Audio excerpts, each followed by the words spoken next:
I've been asked to speak to you sailors before this race and try to get you to wear your life jackets. Why? Because probably 50% of you won't be wearing your life jackets. You wear your foul weather gear, you wear your boots, wear all your thermals and everything else, but you won't wear your life jacket. Don't believe me? Just look at the pictures. Look at last year's race, the year before that, the year before that. Guarantee you less than 50% of you are wearing your life jackets. So why did they ask me? Well, let me tell you my story.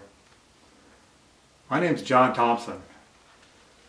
Last year, October 25th, 2014, I was sailing this boat. This is Gizmo. She's a Harmony 22. She's a bilge ballasted daggerboard boat. I sailed her on the Eagle Island race, a sanctioned race by South Sound Sailing Society. And we ended up capsizing and sinking. We were 25 miles into a 27-mile race, and we'd had all sorts of winds that day, from drifters to light winds out of the south, to light winds out of the north, to winds out of the east, west, and you name it. We had it all that day. We had a strong wind advisory. We knew about it. We expected it to come in later, but it came in around 3 o'clock, maybe 3:30. And but we thought we could handle it. I've sailed this boat in 30 plus knots of wind before. It's an uncomfortable ride. She slides sideways real bad, a lot of leeway and heavy wind.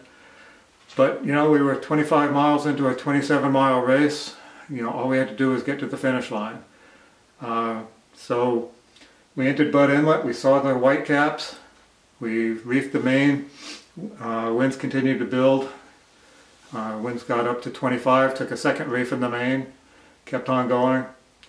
Winds started edging up to around 30 plus. Took the mainsail all the way down altogether. So we sailed along with the jib only. It's a working jib, 110% working jib. We were doing fine. We actually passed a boat in that condition. We were sailing over 5 knots to windward, which is about as fast as this boat will go to windward in any condition. And we were just hanging on, ready, looking for the finish line.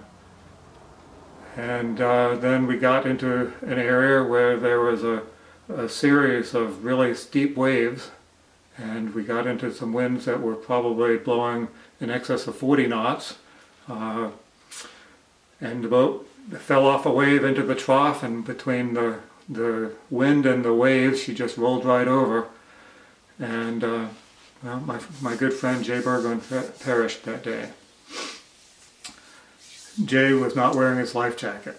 He is a very, very experienced sailor, sailing all his life. Sails on board Artemis. Before that, he sailed on board the J105s, J24s. He sails with me on my Star. He's been sailing Gizmo with me for 2 years. He's delivered boats up and down the East Coast, West Coast, and also out to Hawaii.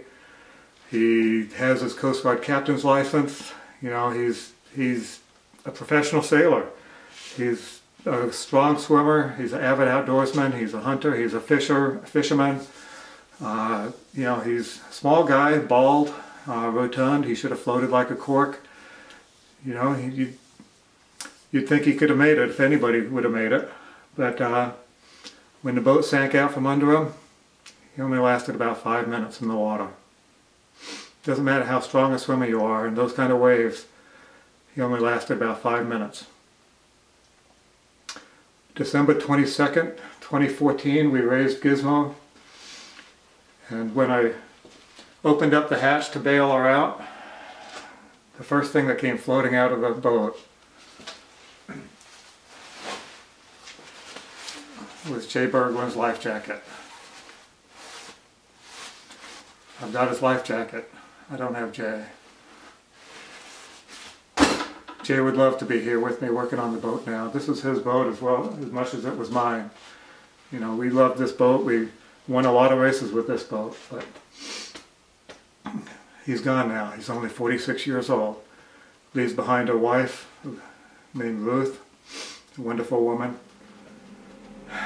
But that's the way it works sometimes, I guess.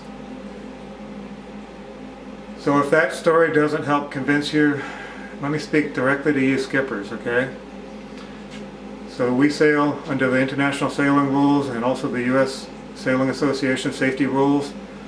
Rule 1.2, responsibility, says the safety of the boat and the crew are solely and inescapably on the shoulders of the person driving the boat, i.e. the skipper. It doesn't matter how experienced your crew is, the safety of that crew is on the skipper's shoulders. So how much can you afford to lose? How much is a life worth?